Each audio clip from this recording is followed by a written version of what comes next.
ጥያቄው። ስለዚህ ዛጋ ስህተት ነበረብሽ። እኔ ስህተትሽን እንኳን አርሜሽ ጥያቄሽን ተቀበልኩኝ፣ በመልስ ላርምሽ ነበረ። ስለዚህ በቀላል ስለዚህ እንደዛ ከሆነ አዎ አንተ እንዳልክ ነኝ ብሎታል። ነኝ ብሎታል እንጂ አይደለሁም አላለም። አዎ አሁን መጽሐፍ ቅዱስን ከፍታለን። ኦኬ እንዳለው ካሳየውሽ ከፍተና አሁን ነኝ ያለውን እናያለን። እንዳልኩሽ ካሳየውሽ ነኝ ብሎ ደረሰ ታምኛለሽ ወይ ልትለኝ። ስለዚህ ምክንያቱም ምን ብለሻል? እሱ ሳይል አዳም ጨረሰ። አሁን አጠፋችሁ አያ እሺ እያዳመን ይሰማለሁ። እንዳከፍቹ እንደውም በቃ እንዳከፍቹ አጥፊው ክርስ እንትና ምክንያቱም ለምን መሰለሽ እኔ ብዙም ንትርክ አልወድም። ለዛ ነው አፍጠኛ ምላሽ ሰጥቼሽ እንትን ልል ነበረ። እኔም ማለት አዎ ወደ ሙግቱ ስለገባሽ ሙግቱ ስለገባሽ እኔ ጥያቄ ስጠይቂ ዝም ብዬሽ አዳመጥኩሽ። እሱ ነኝ ሳይል ነህ ብላችሁ ተከተል። ኋላ ድምፅ አለ አስተካኪ ድምፅ አለ በተቻለ ያ ነኝ ሳይል ነህ ብላችሁ እየተከተላችሁት ነው አልሽ አይደለ? የእስልምና መንገድ ደግሞ አይ ለምን አላለም ነው ያልኩት። ልክ ሸንጎ ስለዚህ እንዳለ ካሳየው ሸንጎ ላይ በቀረበበት ላይ እንዳለ ካሳየውሽ ብሎ ድርድር የለም። ግን አሳየኝ። እኔ ህይወቴ ላይ የምመራው እኔ ነኝ፣ ራሴ ነኝ የምመራው። ምክንያቱም ቻሌንጅ አድርገሽኛል። ቻሌንጅ ካደረግሽኝ ደግሞ እኔም ቻሌንጅ አደርግሻለሁኝ። ካሳየውሽ እንደዛ ነው እንጂ ውርርድ አይደለም። እኔ ካሳየውሽስ ካሳየኝ የራሴን የምመረምረው ነገር አለ። ጥያቄ እየጠየቀኝ ነው ውስጤ። ጥያቄ እየጠየቀ መጀመሪያ መስማት ነው። እሱ ለራሴ ነው። እነዚህን ራሴ ላይ የሚመላለሰውን ጥያቄ መልስልኝ። አንተ እንደ ሰውኛ ነው የምልህ። ያው አድናችኋለሁ ነው አይደል? ያንተ ጨዋታ ማለት ይሄ ነው ልክ ነው እያልከን ያለው አንተ እቺን ብቻ መልስልኝ። ከዛ ራሴ ነኝ የምወስነው ራሴ ላይ እንጂ አንተ ተቀበለሽ ምናምን እንድትለኝ አይደል። ውሳኔው ለኔ ተውልኝ፣ ሐሳቡን ለኔ ተውልኝ፣ ለኔ ስጠኝ እና አንተ መጠይቅህን ብቻ ፈቃደኛ ካልሆንክም ማስወጣት ትችላለህ ከገዝቱ። አሁን እኮ ምን ይሄ ፈቃደኛ ለመሆን አይደል የመሆን ጉዳይ አይደለም። ከዛ ወደ ጥያቄ ሙግቱ ውስጥ ገባሽ። አሁን ትስማሚያለሽ አትስማሚም? እሺ ታሳየውሽ ምንድን ነው የምታደርጊው? ምንም አያደርግም። ሰምቼክ ከዛ ቀጣዩን ሶስተኛውን ጥያቄ ጋር እንሄዳለን። ለምን ፈራ ወደሚለው አንሄድም። እዚህ ጋር እንተማመን። ስለዚህ ከገዝቱ ልጣ ማለት ነው። እያስወጣኝ ነው፣ እያባረርከኝ ነው ከቤት። ለምን ትወጫለሽ? እንተማመን እዚህ ጋር። ይኸውልህ እየሰማኝ ነው። እንኳን አንተ የራሴ ፋሚሊ ራሱ እኔ ህይወት ውስጥ መምራት አይችሉም። ይሄ ኃላፊነቱን ለኔ ስጠኝ ነው። ለኔ ስጠኝ፣ አንተ አስረዳኝ። ከዛ በኋላ ያለው ለኔ ስጠኝ፣ ለኔ ኃላፊነቱን ለኔ ስጠኝ። ኦኬ በቃ ሚታርግና አዳምጪ። ህዝብ ኤኒዌይስ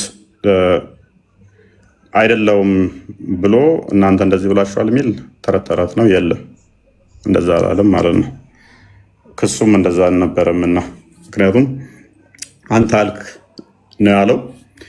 አንተ አልክ ማለት ግን አይደለም ማለት አይደለም፣ አይደለሁም ማለት አይደለም። አንተ እንዳልክ ነኝ የሚል ነው ኢንተርፕሬቴሽኑ ማለት ነው። ሙግት ከሆነ ግን ያቀረብኩልሽን ኦፈር ተቀበይ። ከአንዱ ሳይሆን ከአራቱም ወንጌል ሰጥሻለሁ። በዛ ተስማማሽ? ኤኒዌይስ ወደ ሀዲሱ መልሹና ክርስ እንትና ቤላ ሶስተኛ ጥያቄ ምን ነበረ? ታስታውስከኝ? እሱ ላይ እንትን እለዋለሁ። እዚህኛው ላይ ግን ኦፈሩን ተቀበይ።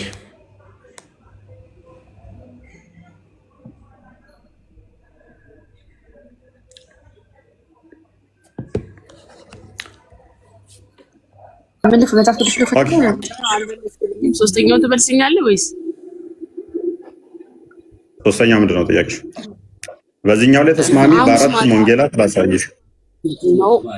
አሁን ወደ ቀጣዩ እንሂድ። በቃሽ ሐሙስ ማታ ላይ ሊሰቅሉት ሲሉ ለትንሳኤው ሊሰቅሉት ሲሉ ሐሙስ ማታ ላይ ጸልዮ ነበር አይደል? ከቀደመ መዛሙርቶቹ ምንድን ነው የሚባለው? ቀደመ መዛሙርቱ ከማለቴ አብሮት ካሉ ሰዎች ራቅ ብሎ ሐሙስ ማታ ላይ ፈርቶ ተጨንቆ ጸሎት አድርጎ ነበር ይላል እና አምላክ እንዲፈራል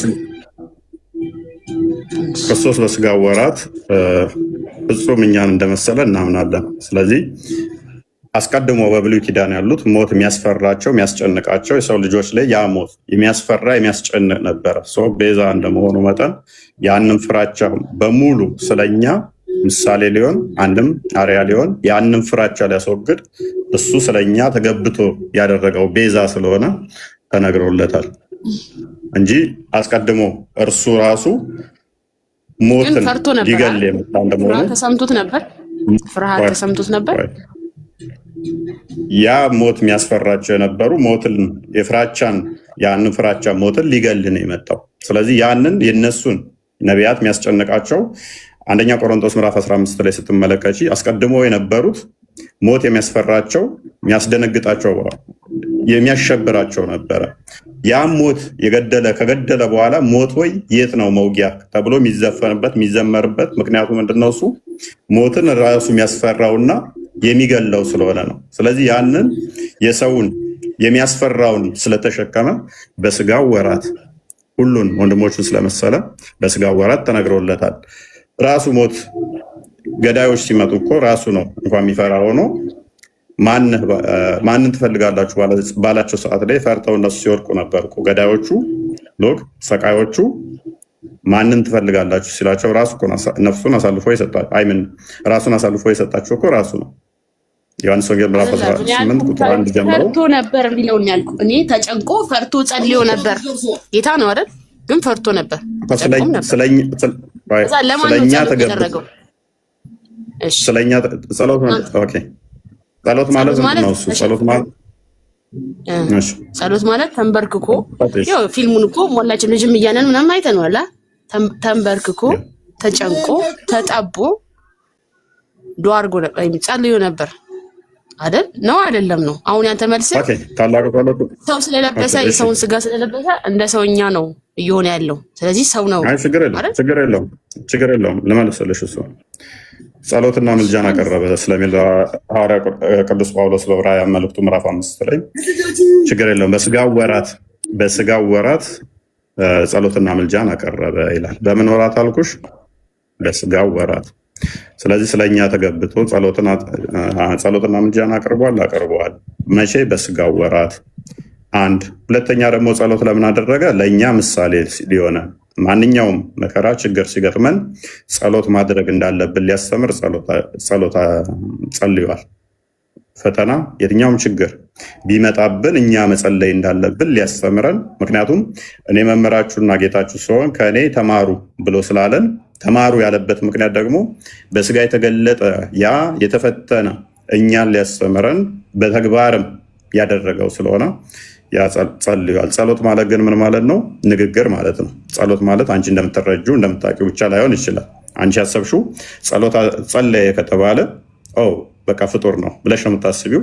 እኛ እንደዛ እናስበን እንደዛ እናምነው። ምክንያቱም ጸሎት ማለት ኮሚኒኬሽን ነው። ፍጡር ለምሳሌ ከአምላካችን ጋር የምንነጋገርበት ማለት ነው። እርሱ ደግሞ ከአባቱ ጋር የሚነጋገርበት ነው።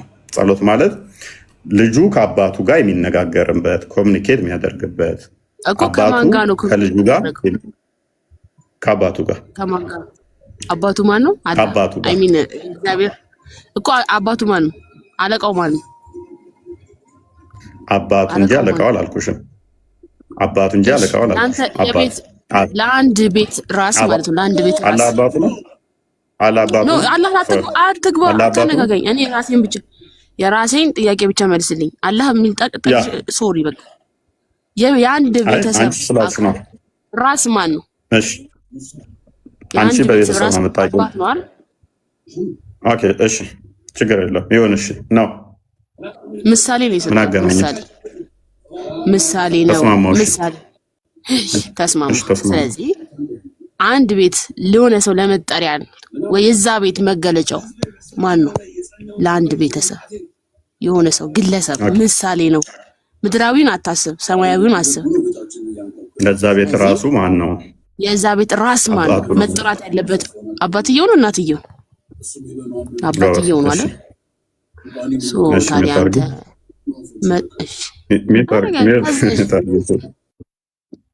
በመጀመሪያ ደረጃ እኛ አምላክ ከፍጡራን ጋር ምሳሌ ወስደን ከማንኛውም ፍጡር ጋር እናመሳሰልም። ከቤተሰብ እንደዚህ እሱ ኤግዛምፕል የሚሰጠው አባት አለ፣ ልጆች አሉ፣ ሚስት አለች። እሱ ምንድነው? እሱ የተለያዩ የራሳቸው ፍቃድ ያላቸው የተለያዩ በእድሜና በዘመን የሚቀዳደሙ ለሆኑ አካላት በእድሜ ታላቅ ስለሚሆን አባት ብዙ ነገርም ስለሚያከል ከልጆቹ ይልቅ እሱ ቤቱ ማኔጅ ያደርጋል። ይሄ ለፍጡራን የሚሰራ እንጂ ለፈጣሪ የሚሰራ አይደለም። እኛ ልጅና አባት ስንል ወልድ የአብ ልጅ ነው ስንል በዘመን የሚቀዳደም በፍቃድ የሚለያዩ እያልን አይደለም። አንዲት ስልጣን፣ አንዲት ፍቃድ፣ አንዲት አገዛዝ አለች እያልን ስለሆነ በደንብ አስተዊ። ምሳሌሽ ውድቅ ይሆናል ማለት ነው። አባት ካለ ልጆች ካሉ አባት ነው ራስ የሚሆነው ስትይ ልጆች በታች በእድሜ በዘመን በእውቀት ከአባታቸው ያነሰ ስለሆኑ የሚለውን ኮንሰፕት ዘሽ ነው። እኛ አብ የወልድ አባቱ ነው ወይንም ደግሞ ክርስቶስ የአብ ልጅ ነው ስንል ስጋ የተገለጠው እሱ ከአብ አስቀድሞ አካላዊ ቃል ሲወለድ አይ በእድሜ ያንሳል፣ ከዘመን በኋላ የመጣ ነው፣ በእውቀት ያንሳል፣ እንደገና ደግሞ በፍቃድም የተለየ ነው፣ በባህሪ የተለየ ነው ብለን አናምንም። ስለዚህ ምሳሌሽ ውድቅ ይሆናል ማለት ነው። ግን እዚሁ ኤግዛምፕልሽ ላይ አንድ ደስ ያለኝ ምንድን ነው የቤቱ ራስ የሚሆነው አባት ነው ብለሻል። አንቺ የምታምኚው አላህ እግር አለው እጅ አለው ራስ ግን የለውም። ራስ ሳይሆነው ሳይኖረው አሁን አላህን እንዴት ራስ አለ እንዴት ሊኖር ይችላል? ሃይማኖቴን ወደ ጎን አድርገው ጥያቄ ጠየቁ። አላህ እያልክ አታውራ እባክህ ፕሊዝ። እኔ ማይንድ ውስጥ ያለውን ጥያቄ መልስልኝ እንጂ እግር አለው እጅ አለው ፈሳለው ምናምን አላልኩም ብያለሁ። ፕሊዝ ወደዛ እንግባ። ሶ በቃ ስለዚህ ጸሎት ላይ ትንሽ በደንብ ልጨምርልሽ እና ጸሎት ላይ አላህም እንደሚጸልይ እንትኖችም ፎሎሮችም እየሰደቡኝ ስለሆነ ኮሜንት እያየው ነው። ሶስታቸውን እናመሰግናለን። ኧረ ተዋቸው። ድድብና እኮ የሚያውቁትን ስላላወቁ ጠየኩታ። ራ አይሰጠኝም ነው የምልህ። አሁን የሁለተኛውን መልስልኝና እንሰነባበት። ይበቃኛል። ሁለተኛው ላይ ተስማሚ አልኩሽ ስላናገርከኝ ቴንኪው። ምን አልከኝ? ሁለተኛው ላይ ተስማሚ አልኩሽ። ተስማሚ ጸሎት እኛ ጋር ምን እንደሆነ ግን ገብቶሻል ያልኩሽ ተረተሽዋል። ጸሎት ማለት አባት ከልጁ ጋር ኮሚኒኬት የሚያደርግበት ነው። ምክንያቱም ልጅ አባቱ ሌላ አንተ የምትለው ምሳሌ እኮ አይሆንም ማለት እኔ ግን አንቺ ነሻ ምትፈል ለምሳሌ ነገር ለማግኘት ቀጥታ ጠይቃለሁ እንጂ አማላጅን አልጠይቅም። አቤት አይ ኦኬ። አማላጅ ማለት ምን ማለት ነው? አማላጅ ነው የምትጠይቂው? ቀጥታ አትጠይቂም? አልጠይቅም ነው ስማኝ። እኔ ቀጥታ አላህን ጠይቁ። ምሳሌ ውስጥ እኮ አላህ አሁን አላህ ደግሞ ስለ አላህ ልትሄድብኝ ነው። ስለዚህ አምላኬን እጠይቀዋለሁ እንጂ ልጁን አልጠይቀውም ልልህ ነው። እንደ ይሄ የኔ አስተሳሰብ ነው። አማላጅ አልጠይቅም። አማላጅ ማለት ምን ማለት ነው? አማላጅ ምን ማለት ነው? አማላጅ ማለት ምን ማለት ነው? አማላጅ ማለት ምን ማለት? ቴንክ ዩ። አማላጅ ማለት አሁንም በምሳሌ ላስረዳ ስል ሊሆነ ታንተን ትላለህ። ግን እኔ እናንተ ብንጣ ችግር የለውም ማስረጃ። እኔ አንተ ጋር መታረቅ ሲፈልግ ያው ምሳሌ ሻይሆንም ትላለህ። ደደቦች ይላሉ ኬር አይሰጠኝም። ከዛ በመሀል የሚያስታርቀን ሰው አማላጅ ይባላል። በመሀል የሚያስታርቀን ሰው አማላጅ ይባላል። ማለት እኔ ጥፋቱ የኔ ቢሆንና አንተን እከሌ እንደዚህ ብልና ከአንተ ጋር ኮሚኒኬት እንዳደረግ ወይም እርቁን እንድፈጽም የሚያደርግልኝ ሰው አማላጅ ይባላል። ስለዚህ ሁለት አካል መካከል የሚገባ ማለት ነው። ወይሽ አምላኬን አላህ እንዳትል አምላኬን ጠይቋለሁ እንጂ ልጁን አልጠይቅም። አምላኬን የፈጠረኝን ነው የምጠይቀው። ስለዚህ የፈጠረሽን ነው እንጂ የምንጠይቂው እኔ አሁን አንተ አማላጅ አልፈልግም። አላህ ራሱ አማላጅ እንደሆነ ብነግርሽስ? አላህ ራሱ አማላጅ መሆኑን ብነግርሽስ? እሱ የኔ ያሳብ አይመለክ። እሱ መብቴ ከፈለገ አማላጁን አሁን ታሰደበ ምንም አማላጅ አልፈልግም ቅድም ብለሽ ነበረ። ነገርኩ አማላጅ አልፈልግም ብለሽ ነበር እኮ። አሁን ስላለ አወራን ስላንተ። ለማንኛውም እሺ ሌላ ወይኔ አንዴ ታዳምጫለሽ። ሌላ ውስጥ ይገባል እንደዚህ ነው። እሺ በቃ አንድ አዳምጪ። ጊዜ ስለሰጠኝ አመሰግናለሁ። በቃ የቅድሙን ጥያቄ ልመልስልሽ። አስታክስልኝ። እሺ አላህ ብሎ እንዳይጽፉ ኮሜንትን መጀመሪያ እያነበብኩ ኮሜንት ላይ አላህ ብላችሁ እንዳጽፉ በቃ በቃ እኔ ማከብረውን እኔ ሪስፔክት የምሰጠውን ነገር ማንም ሰው በእኔ ምክንያት እንዲሰደብ አልፈልግም። የእሱም ስር እንዲጠራ አልፈልግም። በቃ ይሄ እኔ እንትን ነው ሀሳብ ነው። ገባ? ችግር የለውም። አሁን እኮ ችግሩ ምን እንደሆነ ታውቂያለሽ? አንቺ እኮ ነሽ በጣም ትቸኩያለሽ ስታወሪ። ከዛ አላህ ብላችሁ አትጻፉ ስትባሉ እና ደግሞ አላህ ብላችሁ ትጽፋላችሁ። እንዳላ ያ ኮሜንታተሮች የላካቸው ናቸው አይደል? ይቀጠርካቸው እኔ ወደ ላኳቸው አላህ ዱርዬ ነው ይሹፍክ ነው ዛት ሚንስ እንደዚህ ነው ያንተ እንትን ነው። አላህ ዱርዬ ነው ወቻሉ ነው እንደዛ አትበሉ። ጥሩ ልጅ ነሽ አይበሉ ስላሉ ምናምን ሁሉም ነገር እኮ በአንተ ሃይማኖት እኮ ተሳደቡ የሚል የለም አለ። ግን አንተ ሞቲቬት ካደረከ በጣም ካናደዳችሁ ማለት ልክ እኛ መሳደብ ስንጀምር የኛ ስፖርት ተደረግና እሺ አንቺ እኮ ነሽ በጣም ስሜታዊ ትሆኛለሽ ታውቂያለሽ።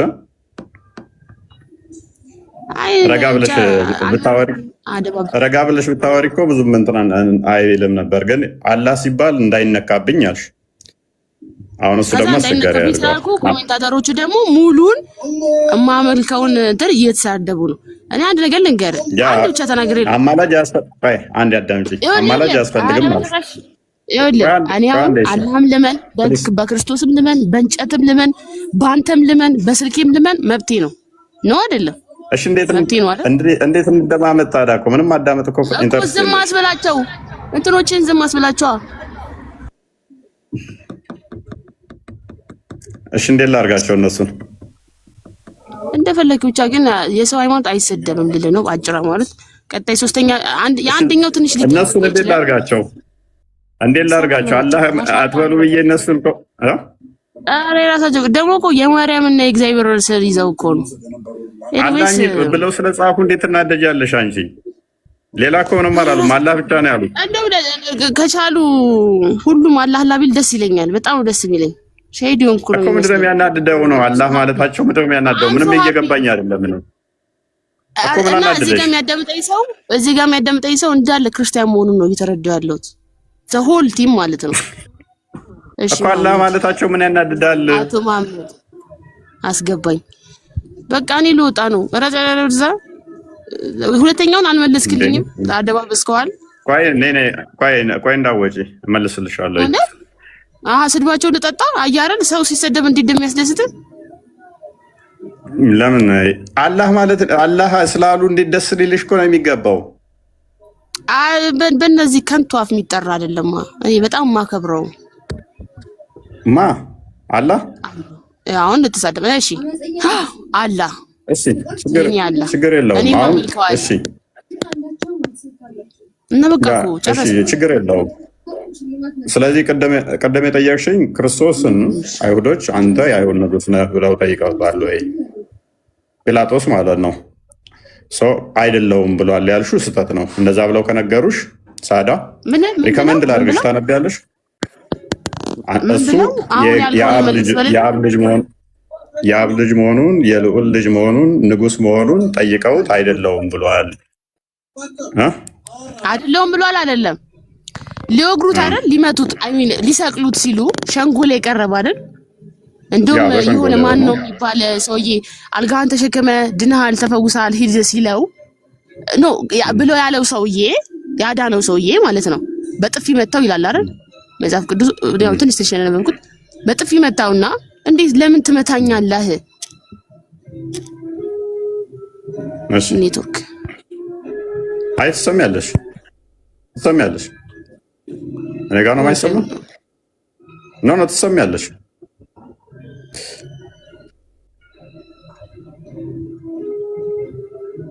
ታዲያ አለሽ ትሰሚያለሽ አለው። እሺ ምን እያልኩ? አዎ ከዛ በጥፊ መታው ይላል። ተለይቶ እኮ ለዚያም ድኖ በጥፊ ተመታ። ስሙን አላውቀውም አልቀበጥርም። ለምን ትመታኛለህ ካለ በኋላ አይደል ሸንጎ ወደ ሸንጎ ቀረበው። እርግጠኛ አይደለሁም። ከዛ አንተ አምላክ ትለኛለህንስ ትላለህስ ሲለው ዝምታን መረጠ። ወይም ደግሞ ያለውን ነገር እንዳልከው ነው ስለዚህ ተስማማ አላህ ነው አይደል? እሺ አምላክ ነው አይደል? ተስማማ አምላክ ነው። አዎ እንዳልኩት ነው። ተስማማ ተስማማ አንተ ነው ያልከው እሱማ እንዳልከው ነው ያልከው እሺ ቆይ ከዛ በኋላ ምንድነው ያሉት ቆይ ክፍሉን በደንብ አላነበብሽውም ማለት ነው በዚህ ምክንያት ተናደደ ወይንስ ፍርድ ፈረዱበት ወይንስ ደግሞ አይ በቃ አይደለም ብለው ተውት ዝምታን ከመረጣ በቃኛ ደግሞ ነብይ ነው አልነው አይደለም እህታችን አላነበብሽውም ክፍሉ ለዛ እኮ ነው ክፍሉን ወይና አላነበብሽውም ዮሐንስ ወንጌል ምዕራፍ 18 በደንብ አንብቢው ንግስናው ልቅ በደንብ አስተውይ ጲላጦስ የለየለት ምንድነው የገባው ንግስናው ምድራዊ እንዳልሆነ ነገረው ንጉስ እንደሆነ ነገረው ነገር ግን ምድራዊ እንዳልሆነ ነገረው which is ይሄ እንደ ጠቅላይ ሚኒስተር እንደ አብይ እንደዛ አይነት ንግስና እንዳልሆነ ጲላጦስ ገባው ንጉስ መሆኑ ገባው ነገር ግን ምድራዊ እንዳልሆነ ገባው ሉቃስ ወንጌል ምዕራፍ 23 ላይ ማለልሽ ከቁጥር 1 ጀምረሽ አንብቢው ዮሐንስ ወንጌል ምዕራፍ 28 ምዕራፍ 18 ከቁጥር 28 እስከ 38 ጀምሮ አለልሽ አንቺ እንዳልሽው አይደለም ግን ጲላጦስ ምንድነው እሱ በደንብ አስተውይ ንግስናዬ ምድራዊ አይደለም ሲለው ተረዳ አምላክ መሆኑ ገባው የልዑል ልጅ መሆኑን ሲያውቁ እኮ ነው ስድብ ነው ያሉት ገብቷቸዋል እኮ እነሱ ተረድተዋል እንደዛ ሲመልስላቸው ስለገባቸው እነሱ በግድ ለጠፉበት እኔም ለይወሰኝ በግድ ለጠፉበት እንጂ ምን ብለው በጭራሽ እሱ በኩራ እግዚአብሔር ልጅ ነው አምላክ ነህ ትላለህ ብለው ወነጀሉት ነው የሚለው ምን አልከኝ እኮ የእግዚአብሔር ልጅ ነህ ብለው ወነጀሉት አይደለም ልጅ ነኝ አለ አላህ ነኝ ትላለህ እግዚአብሔር አይ ሚን ፈጣሪ ነኝ ትላለህ ብሎ እሺ ክፍሉን አሁን ክፍሉን አምጣተሽዋል ላርምሽ እየሞከርኩ ነው ደጋግሜ ምክንያቱም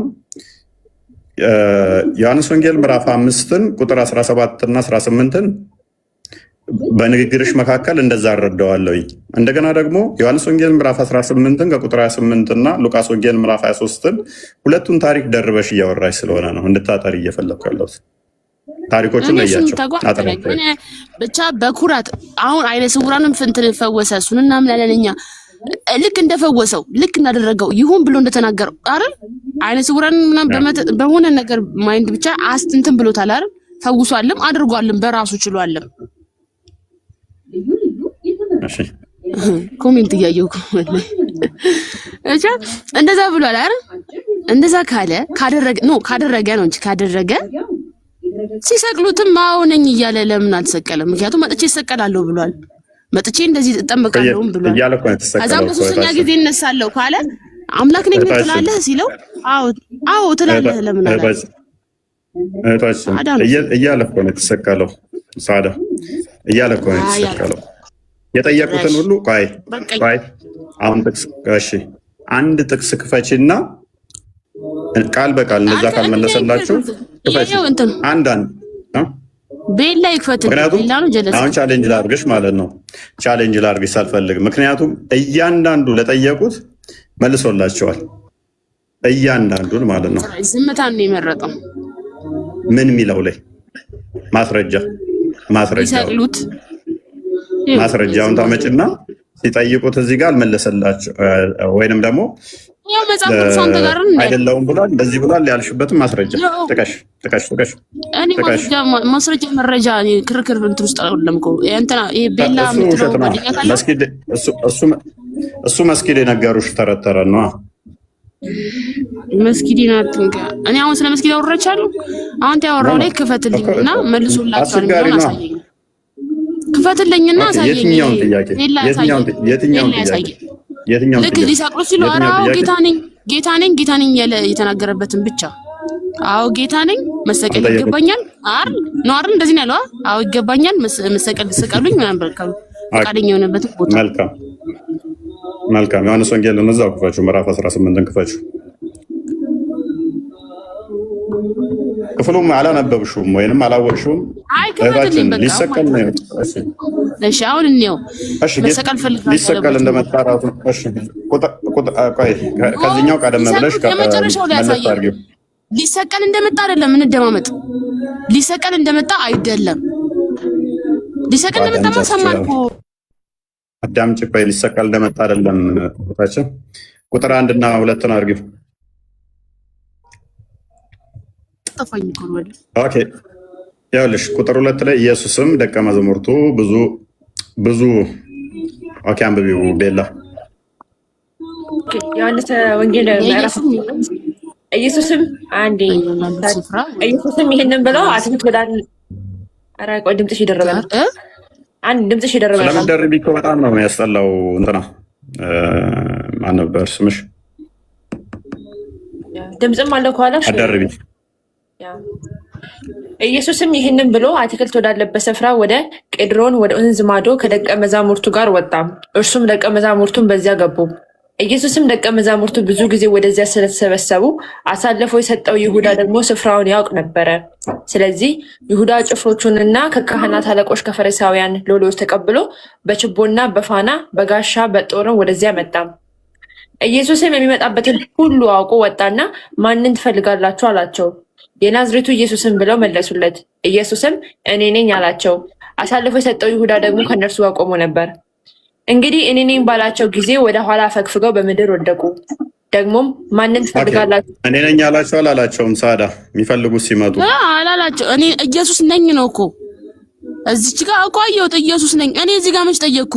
ይሄ እኮ ገና ልያዝ ይሁዳ ከሸጠው በኋላ ሳዳ ይሄ ይሁዳ ከሸጠው ሳዳ ይሄ ሊሰቅሉት እኮ ይሄ ይሁዳ አሳልፎ ሲሰጠው ነው እኔ ነኝ። መጀመሪያም እኮ አቅፎ ነው እኮ እንትን ያለው አይደል? ያስያዘው በ30 ዲናር እኮ ሸጡታል። ከዚህ በኋላ እኮ በቃ ያዙት እኮ። ከያዙት በኋላ እኔ ነኝ ማለት እኮ አይጠበቅበትም እኮ። እኔ ነኝ ብሎ እኮ ተያዘላቸው። በቃ እፎይ። እሺ በቃ እንዴ እኔ እዚህ ጋር ብያለሁ፣ ግን አሁን ፍራ እኔ እዚህ ጋር አላልኩም። እኔ እዚህ ጋር አላልኩም። ተረጋጊ። ቆይ አንቺን የሆነ ሰው በጣም ድምፅሽ ይረብሻል። አንደኛ እኔ ደክሞኛል ዛሬ በጣም ኦቨር ደክሞኛል። ኢንተርስቴም አይደለም የላይቭ አታጫዎች ኢንተርስቲክ ሲሆን እናወራለን። ቆይ ተረጋጊ። አንድ ጥያቄ ብቻ ልጠይቅሽ። ነጃት ከጎንሽ አለች። ኦኬ ወጣሽ። ይሄ ቀላል ጥያቄ እኮ ነው። ነጃትን ለምሳሌ ሰንበዲ ይፈልጋታል። ከዛ ፈልገና መጣን። ከዛ ነጃት አስቀድማ አወቀችና እኛ ፈልገናት እንደመጣን ጠበቀችን መንገድ ላይ። ማንን ትፈልጋላችሁ አለችን። ነጃትን አልናት። የምትፈልጓን ነጃት እኔ ነኝ ብላ ተያዘችልን። ከተያዘችልን በኋላ ወደ ፍርድ ቦታ ዘናት ሄድን። እዛም ተመሰከረ። ከዛ እንትን ተባለ። ከዛ በኋላ ለምን እኔ ነኝ ነጃት ተዛ በኋላ ለምን አትልም? ኦልሬዲ እኮ እኔ ነኝ ብላ ተያዘች። ከዛ በኋላ ፍርድ ነው። አቦ ምን አይነት ሎጂክ ነው የምታመጡት ወገኖች? ያዙት እኮ በቃ ሊሰቅሉት እዛው እየሄዱ ነው። መስቀል ላይ እንትን ሲሉት እኔ ነኝ ለምን አይልም? ኦልሬዲ እኔ ነኝ ተብሎ ተያዘላቸው።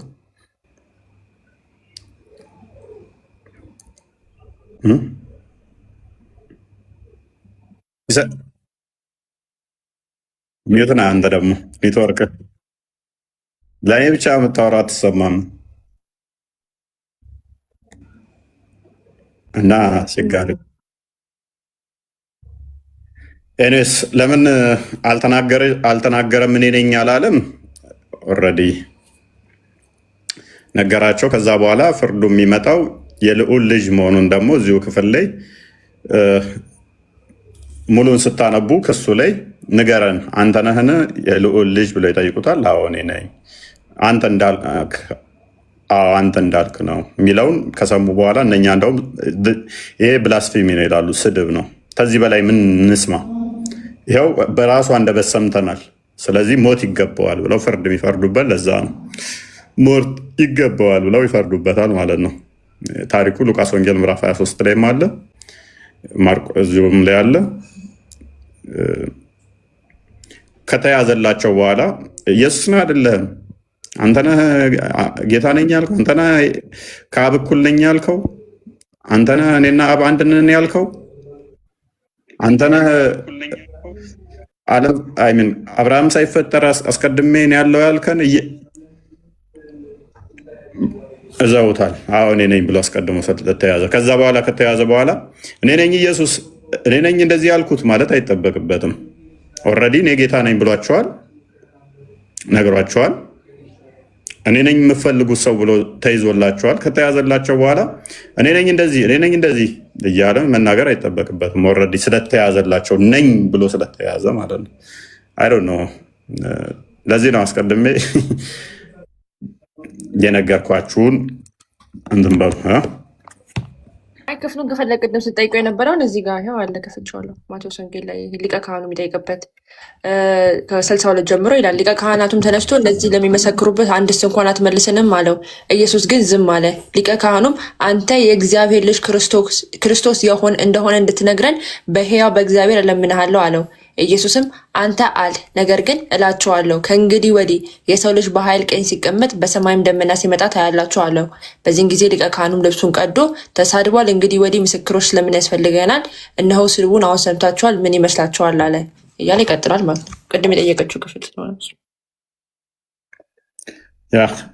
በአራቱም ወንጌል ላይ ይገኛል። ባይዘ ማቴዎስ ወንጌል ላይም ማቴዎስ ወንጌል ምዕራፍ 27፣ ሉቃስ ወንጌል ምዕራፍ 23 ላይ ከቁጥር 1 ጀምሮ፣ ዮሐንስ ወንጌል ምዕራፍ 18 ላይ፣ ማርቆስ ወንጌል ምዕራፍ 15 ላይ በአራቱም ወንጌል ላይ የተመዘገበ ታሪክ፣ የሚገርም ታሪክ ነው። እንደውም ከፍ አደረገባቸውና በክብር ደመና እመጣለሁ ሲላቸው ከዚህ በላይ ስድብ ምንድን ነው መስማት የምንፈልገው አሉ። ምክንያቱም እነሱ የአብ ልጅ ነህ የምትለው ገና ጥያቄ ብቻ ሳይሆን አሁን የመጣሁት የባሪያ መልክ ይዤ ነው፣ ታዛዥ ሆኜ ነው። ነገር ግን ቀጣይ እንደዛ አይደለም የምመጣው አላቸው። በደመና እመጣለሁ፣ ያኔ በክብር ስመጣ ታዩኛላችሁ ሲላቸው ለፍርድ በክብር እንደሚመጣ ሲነግራቸው ከዚህ በላይ ስድብማ መስማት አንታገስም አሉ። ምክንያቱም በደመና ይመጣል ብለው ቢጠብቁት ትንቢተ ዳንኤል ምዕራፍ 7 ላይ ቁጥር 13 ላይ እግዚአብሔርን ብቻ ስለሆነ እነሱ ኦኬ ያ እግዚአብሔር ደግሞ ኢየሱስ አይደለም የሚል አይምሯቸው እስከተው፣ ስለዚህ እግዚአብሔር ነኝ እያለ ነው፣ ስለዚህ እየተሳደበ ነው። በሕጋችን መሰረት እንደዚህ ደግሞ ሊገደል ይገባል የሚል አይነት እንትን ውስጥ ገቡ ማለት ነው። ኦኬ ነጃት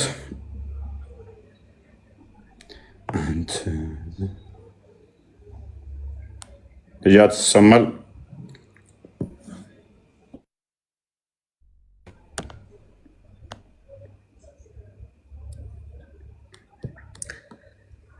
ሙዘሚል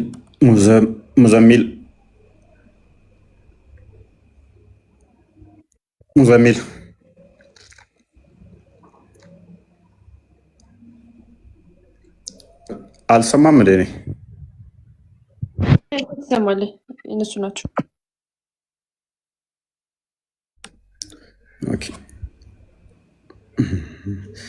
ቆይ ገስት ላይ የሚገቡ ዛሬ አይ ዶንት ኖ።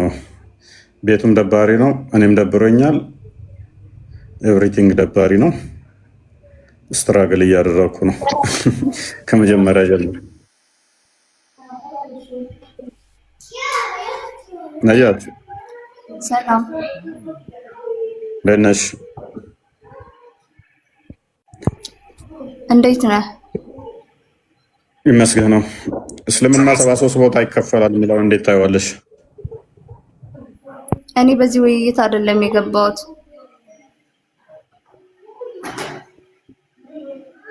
ኦኬ ውይይትን ከነሱ ጋር የትኛው 73ኛው ላይ ማዳመጥ ተፈልግ እየሰማ ነው። እሺ በቃ እሺ።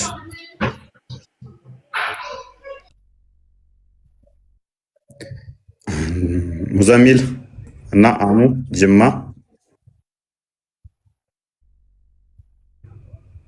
የሚለው ክርስቲያን መሰለኝ። እፎያችን ሰላም ነው፣ አማን ነው ወንድማችን። ሙዘሚል ደግመህ ከጥላክ ብሎክ አደርጋለሁ። አረ ዛሬ ደግመህ እኔ ቤት ስልክ ባየት ብሎክ አደርጋለሁ። እፎያችን እስኪ ዛሬ ጥያቄ ነበረን ትመልስልናለህ? እንደው አንዳንድ ክርስቲያን እንጠይቅ እስኪ። ባለፈው ስጠይቅ ቆይታ አይደል ወጣው? ሁለት ቀን መጣ አልጠየቅም። ምን ጠየቁ እስኪ? ኧረ እባክህ የእውነት እፎይ፣ እውነት ግን አንዳንድ ክርስትና አስተምራለሁ። አሁን ቆይ የመጨረሻው ቀን ሁለት ቀን ተርታውን ጥያቄ ብቻ አይደል የጠየቀኝ? ያንተን እንኳን ሳነካ ዛሬ የሆነ ኡስታዝን አስረክቤ ነው የወጣሁት። የሆነ ምንድን ነው ስለ አርሽ ነው ስለሆነ ነገር እያወራ ጥያቄ ጠየቅ። ጥያቄን ስጨርስ ሌላ ቀንም እንደዚህ እንወያይ ደስ ይላል ምናምን ጥያቄ እንደዚህ መልሱልን ብለህ አልወጣህም? እኔ የሆነ ጊዜ ነው ስለ ሉቃስ ነው የጠየቅኩ ቆየው ነው። አሁን እሺ፣ ዛሬ ግን የመጨረሻ ኢየሱስን ቶፒኩን ንቃቅድሚያ ጥያቄ ልጠይቅ። ወላሂ ቀለል ያለ እኔ እንዲገባ ቶፒኩን ንቃቅድሚያ ትጠይቃለች። ችግር የለም። ሁሌ እስልምናን በቃ እስልምና 73 ቦታ ይከፈላል የሚለው የነብዩ ትንቢት እውነት ነው ወይስ ሐሰት ነው? 72 ነው። 73 ነው። 73ን በለውም ግን መጨረሻ አንድ ይቀራል። አሁን እሱ ላይ ብዙ ብትሄድበት ጥቅሙ ምንድን ነው ለአንተ? እውነት ትንቢቱ ተፈጽሟል ወይስ ገና ይፈጸማል? ፕሊዝ ገና ነው። ትንቢቱ ተፈጽሟል?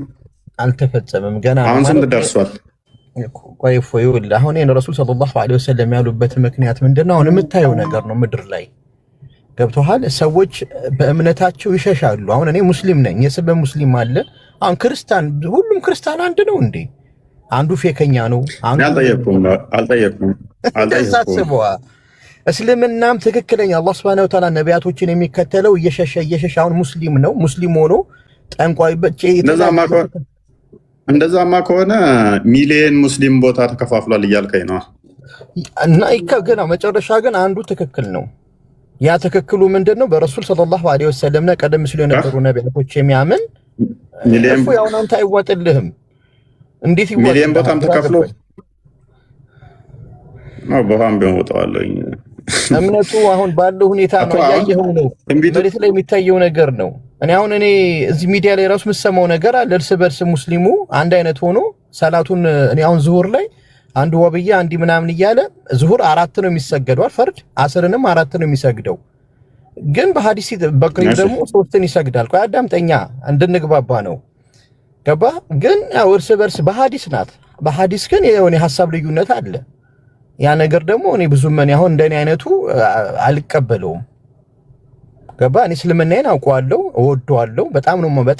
በጣም ከልብ እንዴት ብዬ ልንገር፣ እስልምናን ማወቅ ከባድ ነው። ገብቶሃል? የረሱል ሰለላሁ ዐለይሂ ወሰለም የትኛው ነው ትክክል? እኔ የነቢያችን ሰለላሁ ዐለይሂ ወሰለም ስነ ምግባርና ሰዎችን ገብቶሃል አይደል? በአንደበታቸው እሳቸው አንድ ግለሰብ ናቸው። ቁረይሽ ነበር አባታቸው እናታቸው፣ ሁሉ ነገር የታወቀ ነው። ግን የእሳቸውን ፈለግ የሚከተል ሙስሊም ነው። አሁን አንዳንዴ እንዴት ብዬ ልግለጽልህ እኮ የትኛው ነው የተከተለ የእሳቸው ፈለግ? እነሳቸውን የሚከተለው ያው ማለት ሰላቱን በስነ ስርዓት የሚሰግድ ገብቷል። አሁን ሰለፊ አለ አሁን አንዳንዱ አራት እንዳትሰራብኝ ብቻ ነው። እኔ አይ ዶንት ኖ ፖይንት ነው ማለት ነው። በጣም ደክሞኛል ዛሬ ሶሪ አልሻይብ ምን እያልክም እንደሆነ እየገባኝም አይደለም። እስልምና ይኸውልህ የሀሳብ ልዩነት ሐዲስ ላይ አለ። ይሄ ግልጽ ነው ማለት እናንተም ለፖለቲካ እንዲመቻችሁ እያቀረብኩ አንተም ብዙ ጊዜ ትሰራባችኋለህ። ስለዚህ መጨረሻ ግን አንድ ይቀራል። በረሱል ሰለላሁ ዐለይሂ ወሰለም የሚያምን በነቢያቶች የሚያምን ሰላቱን በስነ ስርዓት የሚሰግ አባትና እናቱን በሐቅ የሚከተል አላህን በሐቀኝነት የሚከተል አላህ ብሎ በየጠንቋይ ቤቱ መሄድ ያ ሙስሊም አይደለም። የስመ ሙስሊም ብዙ ነው አካሄዱ። ገብቷል? የሚያሻርክ እንደማለት ነው። እኔ እኮ ስለ ግለሰብ አይደለም ጥያቄ። እኔ አሁን ግለሰቦችን ግለሰቡ አይደል እንደ እምነቱን የሚከተለው ወዳጄ። እኔ እንደናንተ አንዳንድ ክርስትና ይሄ ነው ቴዲ አፍሮ አድናቂ ነው ጾመና እንዲህ ስንላችሁ እነዚህ ግለሰብ ናቸው። ተረተረታ አለ ወይ አልሻይ ግለሰብ አይደል እንደሚከተለው እምነቱን እኔ ስለ ፕሊስ በቃ እኔ ስለ አቂዳ ነው የጠየቁ። ስለ ግለሰቦች አይመለከተኝም። አቂዳው ትክክል ሆኖ ግለሰቦችን ፕሊስ አልጠየቁን አትመልስ። በቃ ይሄ ህዝብ ይከፋፈላል ሲባል ህዝብ ነው ግለሰብ ነው። ፕሊስ አዳምጥ። ቆይ እስልምናው ትክክል ሆኖ ብዙ የተሳሳቱ ሙስሊሞች ሊኖሩ ይችላሉ እኮ በአቂዳው ማለት ነው። ትክክለኛውን እስልምና አቂዳ ፕሊስ አዳምጣ እኮ አዳምጥ። ለምሳሌ ዋብያ ሆኖ የዋብያን አቂዳ በትክክል የሚተገብር አለ፣ ማይተገብር አለ። የሚቅም የሚጠጣ የሚያጨስ የሚባልግ ልታገኝ ትችላለህ። ሀባሽ ውስጥም ደግሞ እንደዛው በጣም ህጉን የሚጠብቅ ይኖራል፣ ደግሞ ህጉ የሚጥስ ይኖራል። እኔ ስለ ግለሰቦቹ አለም እኮ እያወራ ያለሁት። ምን እያልከኝ? እንደዛ ከሆነማ በዓለማችን ላይ በቢሊየን ሙስሊም ባለው ውስጥ ከዛ በሚሊየን የሚቆጠረው ሙስሊም በ100 ሚሊየን የሚቆጠር ሙስሊም የተለያየ ባህሪ ያለው አንዱ ጠጭ ሊሆን ይችላል፣ አንዱ ቃሚ ሊሆን ይችላል፣ አንዱ ዘማዊ ሊሆን ይችላል፣ አንዱ ዘራፊ ሊሆን ይችላል። አንደኛው ውሸታም ሊሆን ይችላል፣ አንደኛው አራጣ በዳሪ ይሆናል። ከዛ በሰዎቹ ከሆነ እንደዛ የዳኘኸው በጣም ነቢይ 73 ቦታ ነው ያለው፣ በጣም ብዙ ቦታ ይሆናል ማለት ነው። ከ73 ቦታ አልፎ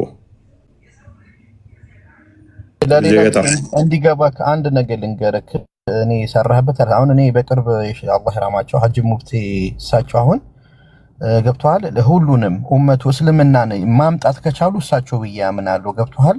ትህትናቸው ስንም ሁሉን አሁን እሳቸውን የሚቃወም ምን አንዱ እኔ ስለግለሰብ ምን አገባኝ? እኔ ስላስተምሮት ነው እንጂ በቃ አይመለከተኝም። ኡስታዝ ነው ሰውየው። በቃ ምን አገባኝ? እኔ እንኳን ኡስታዝ ተው እና የኡስታዞች አባትም ምን አገባኝ? እኔ ስለግለሰቦች ምን አገባኝ? ስላስተምሮቱ ነው እንጂ እኮ ተከታይ ያለው እኮ አቂዳውን በላሺ። እንደዛ ከሆነ እኮ አሻይ ያንተን አስተምሮ የማይቀበል ብዙ አለ። ይሄን ታውቃለህ። አንተ እንደውም የሚከተል ብዙ አለ። ነገ ከነገ ወዲያ አንተን እንደ አምላክ ለበናት አታድክመኝ አሻይ። በቃ ፎይ እኔ ስለግለሰቡ ምን አገባኝ ስለግለሰቡ። ግን ኦኬ እሳቸው የሚከተሉት አቂዳ እሺ ትክክል ነው። ግለሰብ ማለት ምን ማለት ነው? የሚከተሉት እሳቸው አቂዳ ትክክል ነው። እሺ ማነው ስሙ? አሁን በቅርብ ጌታ ነኝ ምናምን የሚል አንድ አለ። አሁን እሱ ግለሰብ ልትለው ነው? በራሱ ግን ተደረግቷል። በየስም አልሻይ እኔ ስለ ግለሰቦች አታውራልኝ፣ ስላስተምሮታቸው አውራ እኮ። አስተምሮቱ የሚመጣው ግለሰብ ነው አይደል? እንዴ ከይወል አንድ ብሎ ሁለት ሶስት ነው። አሁን አንተ አንድ ግለሰብ ነህ። አንተን የሚቃወም አሁን ነገ ከነገ ወዲያ አንተ ራሱ ሌላ በቃ ተወኝ። በቃ በቃኝ። ምንድን ነው የምታወራው? ግለሰብና ግለሰቦችና ቂዳን ለዩ። ሃይማኖቱንና ግለሰብን ለይ። ሃይማኖት ውስጥ ብዙ ኢንዲቪዥዋሎች ይኖራሉ። እነኛ ጥሩ ባህሪ ያላቸው ይኖራሉ፣ መጥፎ ባህሪ ያላቸው ይኖራሉ።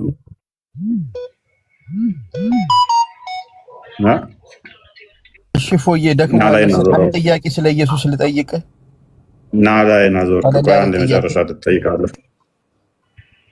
አኑ ቀጥል። እሺ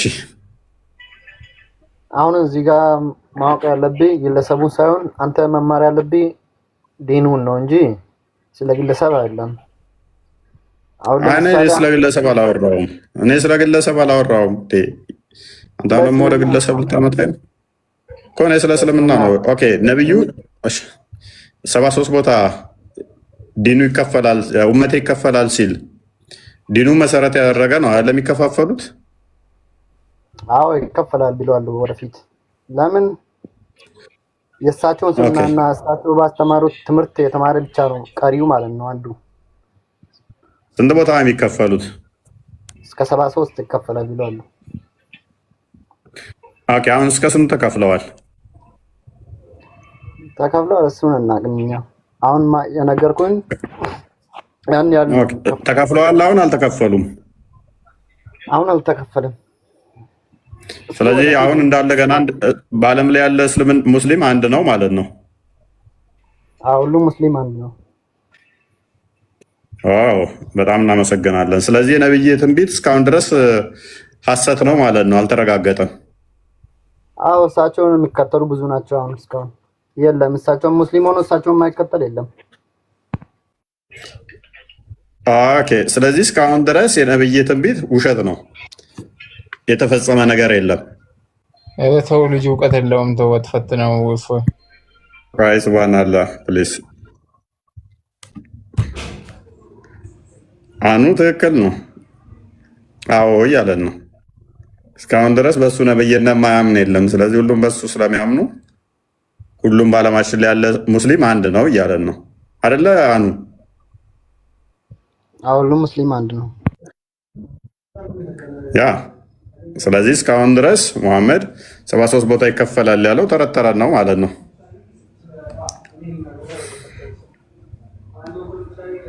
አይደለ?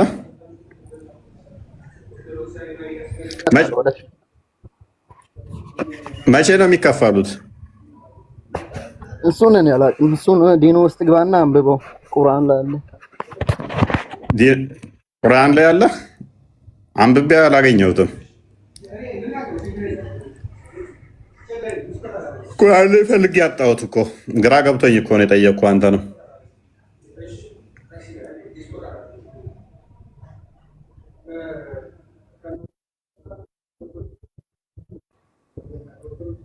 ቁርአን ውስጥ የለም።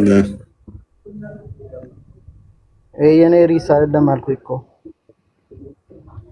እኔ እናንተ ርዕስ አይደለም። ሱብሃንአላህ በቃ ቀጥል፣ መልስለት። ለመጠየቅ አይደለም የገባሁት ለመጠየቅ ነው። እኔ ያው የኔ አጭር ነው። ኢየሱስ ለማርያም የባህሪ ልጇ ነው ወይስ የጸጋ ልጇ ነው? ጥያቄው ላይ ቅድሚያ የባህሪ ልጇ ነው። ጥያቄው ላይ ፎከስ አድርግ ቅድሚያ። የባህሪ ልጇ ነው የጸጋ ልጇ? ጥያቄው ላይ ቅድሚያ የተጠየቀውን መልስ። አረ ምን ጥያቄ እኮ ነው፣ እውቀትን ላይ ገና እየተማርኩ ነው ብዬ ያው ሁሌ እየተናገርኩ አይደል? ገና እየተማርክ ነው። እየተማርክ ያለው ኢየሱስ የማርያም ልጅ የባህሪ ነው የጸጋ ነው የሚል ነው የተማርከው? አረ ይሄን ጥያቄ መጽሐፍ ቅዱስም አነባለሁ። የሚገርምኝ ነገር አነባለሁ። ያው እኔ ፋዘሬ ሰለምቴ ነውና አባቴ እኔ እንዴት ነው አባቴ ቲቱ ተመልሶ እውነት ነው። ሙስሊም አይዋሽም ታውቃለህ። ወላሂ እንደ ሙስሊም ውሸታም የለም። እንደ ሙስሊም ወራዳና ውሸታም የለም። አሁን ቶፒኩ ላይ ግባ። ቶፒኩ መልስ። አሁን መልሱን መልስ። ይሄን መልስ ከመለስክ ወላሂ እኔ ያደንቃለሁ። መለስኩልህ። ቶፒኩ ላይ ግባ። የጸጋና የባህሪ ልጅ ቀድመህ ምንድን ነው ብለህ ራሱ ማብራራት ማትችል ሰው ጸጋ ልጅ ነው የባህሪ ልጅ ነው አለ ሲባል ሰምተህ ቶፒኩ ላይ ግባ። አይደለም። አይ ግራ ገባኝ። አይ አይደለም። ምኑ ነው ግራ ያጋባህ? ምኑ ነው ግራ ያጋባህ? እንዴት ከፍጡር ተወልዶ ፈጣሪ ሊባል ይችላል የሚለው ነገር ነው። ለዛ ጥያቄ የሚያመጣው ተው እንጂ ግራ አጋባ። ይሄ ምነው አልተወለደም እንዴ? ተወልዷል። እና ጥያቄውን እኮ ያው አስተማሪ እስከሆንክ ድረስ ያው የጸጋና የባህሪ ልጅነት ትርጉሙን ታውቃለህ?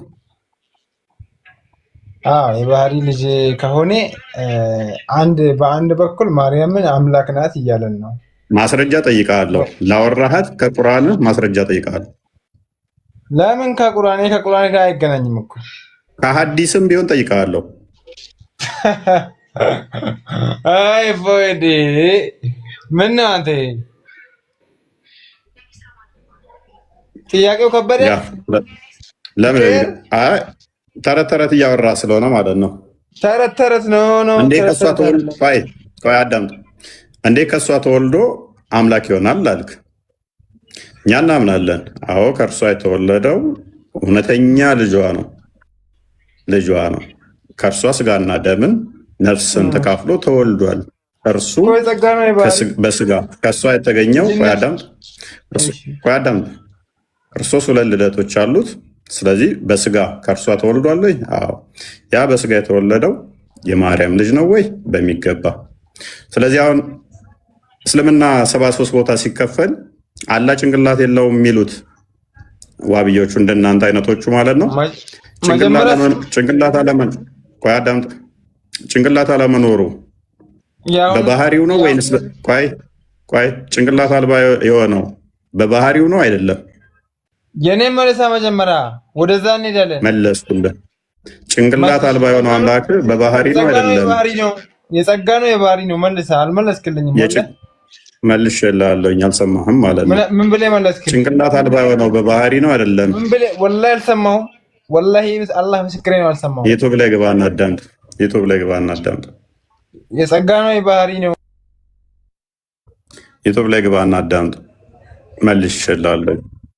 ብኝ እንደ እኔ ምን ቁም ነገሩን እንኳን ላይ አዳምጥ በቃ። ስለዚህ ጭንቅላት አልባ የሆነው አላህ በባህሪው ነው ወይንስ? 1400 ከዚህ ስር እያዳመጠ ነው። አታሳፍራቸው ፕሊዝ። የእውነተኛ ልጇ ነው። ፕሊዝ አዳምጥ። ከእርሷ የተከፈለ ከእርሷ የተወለደው እርሱ ስጋና ደምን የተካፈለ የባህሪ ልጇ ነው ብዬ ነግሬሃለሁ። ማሰማ ከሆነ ከስር ሆነ ታብታብ እያደረግህ ትማራለህ ማለት ነው። አላህ ግን ጭንቅላት አልባ የሆነው በባህሪው ነው ወይ ብዬ ጠይቄህ ነበረ። ወይንስ መጮህ ደጋግሞ 10 ጊዜ ማውራት አለብኝ? እዛ የሰማሃትን ተረተረ። የባህሪ ልጇ ከሆነ ማርያም አምላክ ናት። ማን ያለ? ያው ነው የባህሪ ልጇ ከሆነ እሱ የሚያደርገውን እሷም ታደርጋለች ማለት ነው። ማን አለ? እሷ መለኮት ተዋህዷታል። አዳም መለኮት እሷን ተዋህዷል። ማን አለ? ስጋና ደም ከእሷ ተካፈላል እንጂ ባህሪ ማለት ምን ማለት ነው? ባህሪ ማለት ይደርባል። ድምፅ አዳምጥ። ይደርባል ድምፅ የለም። ምንም ከአካባቢ ምንም የለም። ብቻዬን ነኝ ያለሁት። ይደርባል ነው። እኔ ሳወራ እየደረበብኝ ነው። እሷ መለኮት ተዋህዷታል። የተዋህደው መለኮት እሷን ነው ብንል አንተ እንዳልከው ኦኬ፣ እሷም አምላክ ነች ሚል ያመጣ ነበረ። ከእርሷ የተወለደው እርሱ በስጋ የተወለደው እውነተኛ ልጇ ነው። ያ ከእርሷ የተወለደ አዳፕቴሽን ሳይሆን ከእርሷ የተወለደ ነው። ከእርሷ ስጋና ደምን የተካፈለው ቃል ስጋ የተዋሃደው ከእርሷ የተከፈለ ከእርሷ የተወለደን ነው። ክርስቶስ ሁለት ልደቶች እንዳሉት እንዳዘነጋ በደንብ አስተውል። ክርስቶስ ሁለት ልደቶች አሉት፣ እሱን እንዳዘነጋ። ከአብ አስቀድሞ የተወለደው እርሱ አምላክ መሆኑን እንዳዘነጋ። ስለዚህ ያ ቃል ስጋ ሲሆን እሱን አልጠየኩም። አንተ ለአባት የባህሪ ልጅ አትጩህ። ቃል ስጋ ሆነ ስንል ቃል እመቤታችንን ተዋህዶት ከዛ ከሷ የተወለደው ከሷ ከተዋሃደው ስጋ ላይ መለኮት ከተዋሃዳት ቢሆን ኖሮ አንተ ያልከውን ያስይዝ ነበር፣ እሷም አምላክ ነች የሚለውም ማለት ነው። እኛ ግን ቃል ስጋ ሆነ። ባህሪ ማለት እፎይ፣ ባህሪ ማለት አስረዳኝ። እሺ የባህሪ ትርጉም አስረዳኝ። ለዛ እኮ ነው ቅድም ስጠይቅ ምንም አላውቅም ያልከኝ። ለዛ ነው ቁርአንም ላይ አዲስም ላይ የሌለን ነገር የሰሚ ይዘህ መተህ አትጩህ። አንተ ያልከው የሚመጣው እናንተ የምታስቡት የሚመጣው ምንድነው? እሱ ቃል ስጋ ሆነ የሚለው እመቤታችንን ሎክ እሷ መለኮት ተዋህዷት ከእሷ ቢወለድ ሎክ የተዋሃደው መለኮት እሷን ቢሆን ኖሮ ከዛ ከእሷ የሚወለደው ልጅ ያ የባህሪ ልጇ ምን ይሆናል? አምላክ ይሆናል፣ እሷም አምላክ ትሆናለች። የተዋሃደው ግን መለኮት ሎክ ከእርሷ ስጋና ደምን የተካፈለው ነው እንጂ እሷም መለኮት ሎክ እሷን ልክ የመለኮት ሙላት በሰውነቱ ተገልጦ ይኖራል እንደሚባለው እሷ የመለኮት ሙላት በሰውነቷ ተገልጦ ቢኖር ኖሮ እሷ ምን ትሆን ነበረ? አምላክ ትሆን ነበር የሚለውን ያስይዛል።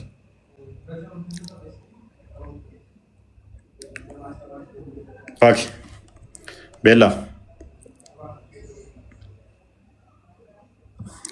አለሽ?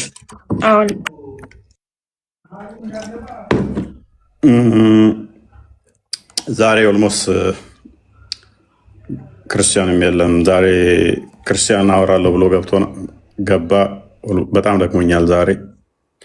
ለሱ ነበር የገባሁት። በመጀመሪያ እያልኳቸው ነበር እረፍ እያሉኝ ነው እነሱ። ደክሞሃል ቦስ፣ በቃ ዛሬ እረፍና ቆይ እስኪ አይፎይ ደክሞሃል። አኑ ምንድን ነው? አስረዳኝ። ቃል ስጋውን የሚለውን አስረዳኝ እስኪ። አሜቱ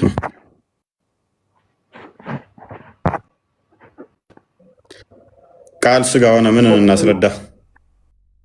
ትሰማለህ? አብራራልኝ ብዬ እኮ ነው። ቃሉ የገባው መጀመሪያ ማን ውስጥ ነው? ማርያም ውስጥ ነው ወይስ ኢየሱስ ነው ቃል የሆነው? ኦኬ ከእሷ ስጋና ልክ ቃል ስጋ ሆነ ሲባል ቃል ስጋ ሆነ በዛው ቅጽበት ላይ ቃል ስጋን ተዋሃደ። ያ ማለት ግን ከማርያም ስጋና ደምን ተካፍሎ እንጂ ማርያም ላይ አይደለም። ቃል ስጋ ሆነ ሲባል ማርያም ስጋን የማርያም ያ የነበረውን አስቀድሞ የነበረን ስጋ አይደለም የተዋሃደው። አስቀድሞ የነበረ ስጋ ማርያምን ተዋህዷት ቢሆን ኖሮ ማርያምንም ምንም ያመጣል፣ እሷም አምላክ ነች፣ እሷም አምላክ የሚለውን ያስጨብጣል ማለት ነው። ስለዚህ ቃል ስጋ ሆነ ሲባል ልክ ሲጸነስ በደንብ አስተውል። ቃል ከስጋ ጋር አንዱን ባለመቅደም ልክ ቃል ስጋ ሆነ ሲባል በዛው ቅጽበት ቃል ስጋና ነፍስን ተዋህዷል ማለት ነው። ስለዚህ ክርስቶስ ያ በስጋ የተገለጠው እርሱ ፍጹም አምላክ ፍጹም ሰው ነው። ፍጹም አምላክ ፍጹም ሰው ነው። ስለዚህ ያ ከማርያም የተወለደው ሰው ብቻ አይደለም፣ ፍጹም አምላክም ነው። አስቀድሞ ሁሉን የፈጠረ ሁሉን ያስገኛል። ፍጹም አምላክ ፍጹም ሰው እንዴት ይሆናል? ሰው ነው የሚባለው ወይ አምላክ ከሆነ አምላክ ነው የሚባለው? ኦኬ እሱ ለአንተ ነው የሚሆነው፣ ለአንተ ነው የሚሆነው። አሁን አንተ ወንድ ነህ ወይስ አምላክ? ኦኬ እሺ፣ አላህ ወንድ ነው ሴት ነው? አንተ ነው ጠየቅኩኝ። አላህ ወንድ ነው ሴት ነው?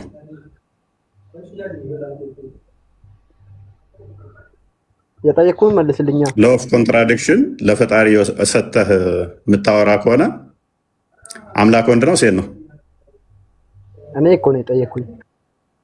ኦኬ ቀላል ላቅልልልህ። እሺ እኔ አንተ የምታየው እንደዚህ ነው፣ እኔ አንተን እያየው ነው። አላህ እንደዚህ ብቻ የሚያየው ዓለም ላይ አያይም? ሌላ ቦታ አንድ ቦታ ካለ ሌላ ቦታ አያይም? ሁሉም ቦታ አለ። እንዴ ሁሉም ቦታ ሊኖር ይችላል? አሁን መልስልኝ። እኔ መጀመሪያ ጠየቅኩን ጥያቄ ላይ ለምን ጥያቄ እንዴ ሁሉም ቦታ ሊኖር ይችላል? እንዴ ሁሉም ቦታ ሊኖር ይችላል? ኦሆ መልስልኝ። ቅድሚያ ከአዳምጠሽ ሎው ኦፍ ኮንትራዲክሽን በመጀመሪያ ለፍጡር የሚሰጠውን ለፈጣሪ ሰጠ ማውራት በራሱ ስህተት ነው። እኛ ሲጀመር ያለው ምንድነው? አምላክ በስጋ ተገለጠ ነው ያልነው። አምላክ በስጋ ተገለጠ። ስለዚህ ክርስቶስ የተገለጠው እርሱ የመለኮት ሙላት በሰውነቱ ያለ ቃል ስጋ ሲሆን ጸጋና እውነትን ተሞልቶ በእኛ ሲያድር ያ የታየው ክርስቶስ መለኮት የተዋሃደው ነው። ስለዚህ ፍጹም አምላክ ነው ስንል ያ ክርስቶስ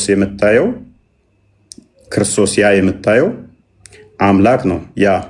ምክንያቱም የመለኮት ሙላት በሰውነቱ ያለው ከማርያም የተወለደው አስቀድሞ ስጋን ያልነበረው ስጋ ከማርያም ነስቶ የተወለደው እርሱ አምላክ ነው።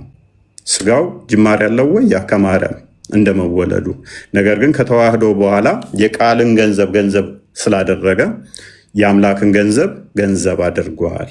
ስለዚህ ለምሳሌ ዮሐንስ ወንጌል ምዕራፍ 8 ላይ ሲናገር እንኳን ከአብርሃም በፊት እኔ ነበርኩ ሲል እንደ ቃልነቴ ከአብርሃም በፊት ነበርኩ፣ እንደ ስጋነቴ ደግሞ ከአብርሃም በኋላ ነበርኩ ብሎ አይደለም የተናገረው። ምክንያቱም ገንዘብ በማድረጉ የቃልን ገንዘብ ቃሉ የት ነበር? ቃል ከነበረ መጀመሪያ በፊት ነብያቶች በፊት ከነበረ የት ነበር እሱ?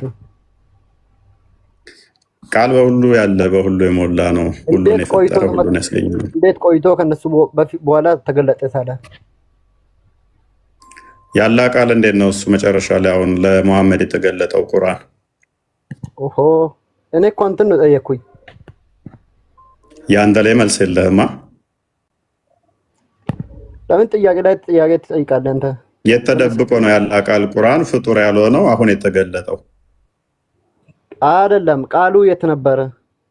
እሱ ቃሉ ነው ከመጣ ያላ ቃል የት ነበር ያለው? ኦኬ ያላ ቃል የት ነበር ያለው ቁርአን? አላህ ምን አላህ ትላለህ? አላሁ አክበር ልትልብን ነው እንዴ? እሱም እንደዛ ቢሆን ሸይጣኑ ለቀቀ። ያላ ቃል ቁርአን ፍጡር ነው ፍጡር አይደለም? ወንድማችን አኑ አሁን ኢየሱስ ክርስቶስ ቆይ የትም አትሄድ። ቆይ እዚሁ ላይ ቁምና እኔ አምላክ ነኝ እና ተረጋጋ። አየህ ቆይ ወደ ሽፍት ታደርጋለህ ስትያዝ ይኸውልህ አየህ ለመሮጥ ሞከርክ። ኤኒዌይስ ቃሉ የት ነበር? ቃሉ አስቀድሞ ሁሉን የፈጠረ። ፕሊስ አዳምጥ፣ በቃ ፕሊስ አዳምጥሽ አዳምጥ። ቃሉ የት ነበረ? በአባቱ እቅፍ ነበረ። ማስረጃ ዮሐንስ ወንጌል ምዕራፍ 1 ቁጥር 18 ላይ እግዚአብሔር ማንም ያየው የለም በአባቱ እቅፍ ያለ አንድያ ልጁ ተረከው ይላል። በአባቱ እቅፍ ነበረ። ቃሉ ሁሉን የፈጠረ ነበረ። መዝሙረ ዳዊት ምዕራፍ 33 ቁጥር 7 እና 8 6 ጀምሮ ሁሉ ሰማዮች በእግዚአብሔር ቃል እንደጸኑ ይናገራል። ሰማዮችን የፈጠረ ሁሉ የተፈጠሩት በሱ እንደሆነ ክንዱ እጁ ብለን እናምናለን። ቃሉ የት ነበረ? ቃሉ በመጀመሪያ ቃል ነበር፣ ቃልም በእግዚአብሔር ዘንድ ነበር። በማን ዘንድ? በአብ ዘንድ ነበረ። ቃሉ በአብ ዘንድ ነበረ። ቃሉ እንደገና ደግሞ ዮሐንስ ወንጌል ምዕራፍ 1 ቁጥር 10 ላይ እርሱ በዓለም ነበረ፣ ዓለሙም በእርሱ ሆነ፣ ዓለሙም አላወቀውም ይላል። ቃል ቤት ነበር፣ በዓለሙ ሁሉ ነበረ። ቃሉ በዓለምም ደግሞ በሱ ነበር የሆነው። ስለዚህ ዓለሙ አላወቀው፣ ዓለሙ ግን በእርሱ ነው የሆነው። እርሱ ግን በዓለሙ ነበረ። የት ነበር ላልከን ጥያቄ ማለት ነው። የአንተ አላህ ቃል ግን የት ነበረ? መጀመሪያ ቃል ያላ ቃል የት ነበር? መጀመሪያ ቃሉ ነበር። ያላ ቃል የት ነበር? መጀመሪያ ቃል ነበር ወይስ እግዚአብሔር ነበር? ቃል ያለ እግዚአብሔር ያለ ቃሉ የነበረበት ዘመን የለም ወዳጄ። ድንቁርናችሁን እኮ እንዴት እንደምንገፋው አላውቅም። አይደለም ቃል ነበር፣ ቃልም እግዚአብሔር ዘንድ ነበር ስትል ሁለት እግዚአብሔር ነበር ማለት ነው። ቃልም እግዚአብሔር ነበር ካልኩ በኋላ በመጀመሪያ ቃል ነበር፣ ቃልም በእግዚአብሔር ዘንድ ነበር ካልኩ በኋላ ቃል ራሱ ምንድን ነው አልኩ? እግዚአብሔር ነበር አልኩ አይደል? እኮ ለመሐመድ የጫናችሁ ድንቁርና እኮ ነው። አላህ ቃሉ ነበር አልነበረም? እስኪ ለመሐመድ ከመምጣቱ በፊት ነበር አልነበረም?